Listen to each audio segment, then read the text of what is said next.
అమాయకంగా చూడగలా వేడుకలా చిలిపికలా అయమయంగా వెయ్యకలా హాయివలా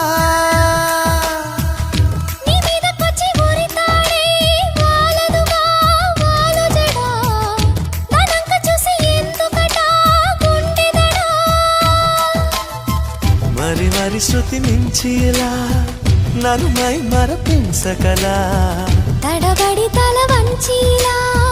తలపును అని చేస్తే ఎలా మరేం చెయ్యనే నీతో ఎలా వేగనే నన్ను దాటి వెళ్ళలేవు నిన్ను నువ్వు దాచలేవు ఏమి చెయ్యనయ్యో రామా ఉన్న మాట చెప్ప నీవు ఊరుకుంటే ఒప్పుకోవు ఇంకెలాగే సత్య భామా అనుకున్నా తప్పు కదా మో మాట ముప్పు కదా మనసై